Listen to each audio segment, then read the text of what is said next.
Hi, I'm Kamon Reynolds, and in this video I'm going to be debunking what I feel like is the top 10 beekeeping myths out there. There is so many to pick from, but I felt like these are the ones I see the most on social media.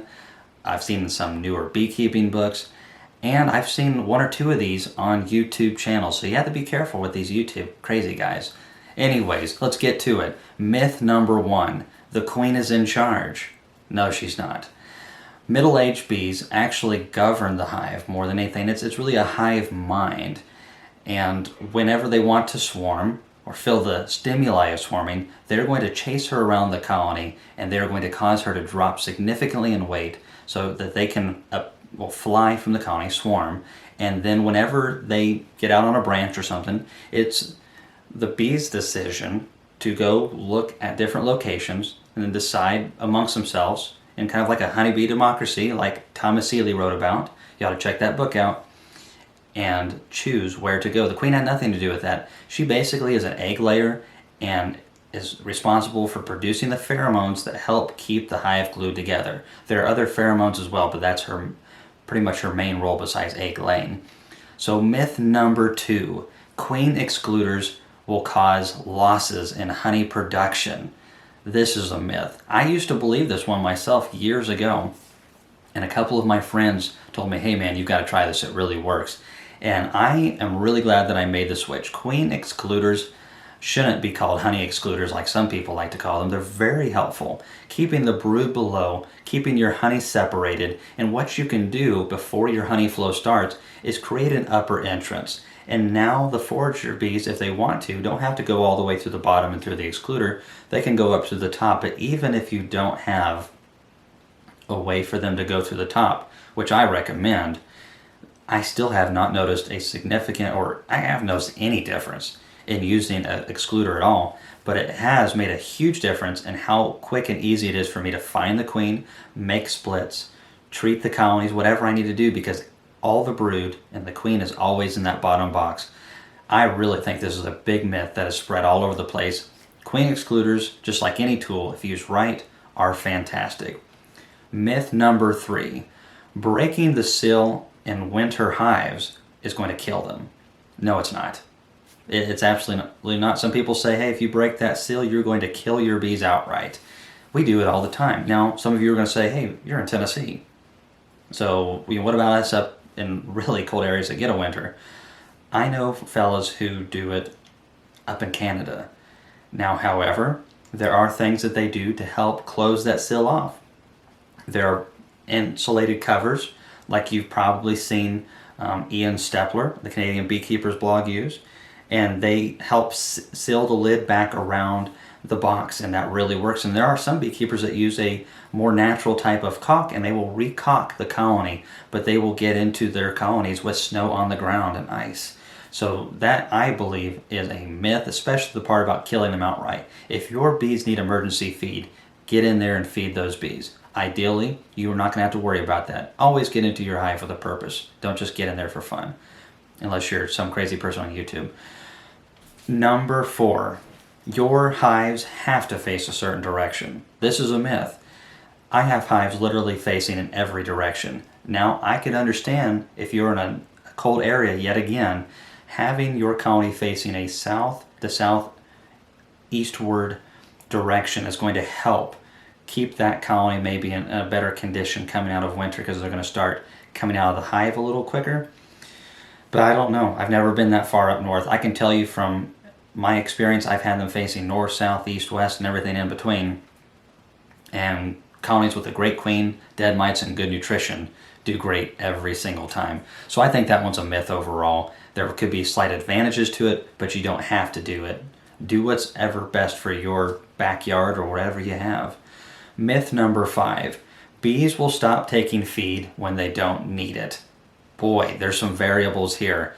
And hey, there's some partial truths, but let me tell you, one of the things that makes the honeybee so great at producing surplus honey is the fact that they don't know when to stop. They just keep on keeping on, and they love just foraging. Bees are at their best as far as longevity-wise, their temperament. It's all better when there's something to forage, and whether that's nectar from flowers or pollen or feeding syrup or pollen sub, they just want something to gather. And that's why in winter you see them all over chicken feed and sawdust and bird seed and all those things, because they are just desperate to work. I promise you, if you have a nectar flow one day and the next day there's nothing at all and you set something artificial out, it doesn't matter if there's 200 pounds of extra honey on that hive. They're going to go after it because they are opportunists and they don't know when to stop, which I am very thankful for. But yeah, bees will not just stop whenever, oh, we've got enough. We've met our quota for the year. However, if there's a lot of healthy stuff coming in, they will ignore the fake stuff because it's not as good of quality, and the bees are able to detect that. So myth number 6, getting into a hive too often will kill them. I've heard this a few different times, and it's ludicrous. Sorry if that hurts your feelings, but I get into hives sometimes multiple times a week, like 3 or 4 times if it's a queen rearing colony, or something crazy is going on. Maybe I'm doing experiments or doing classes or something. Now, I mean, if you went to your hive every day for a month, that could stress them out, I could see. But when we get into our colonies, we are only in there for a couple minutes. And then we don't use a lot of smoke like many people do. We use just enough. It's just part of the art form of beekeeping. But definitely just getting into a hive too often, that's not going to kill them. And as new beekeepers, you need to get in there, just see a few things every now and then. That's just partially how you learn and you grow. And if you're not getting into your bees, you don't know what's going on. You're missing important things. So get into those beehives. So this is one that I've seen on YouTube. Number 7, cedar is bad for bees and is going to cause them to leave or kill the bees in the hive. That is absolutely ridiculous. I have pulled so many bees from cutouts out of cedar trees. I know so many other beekeepers who do cutouts out of cedar trees. Bees apparently love to fly into them. And I know some commercial guys that have thousands of lids that are made out of cedar. I also have some cedar beehives myself. Great bees in there. People oftentimes worry about little things like this, but oftentimes it's just a few fundamentals that you need to really focus on.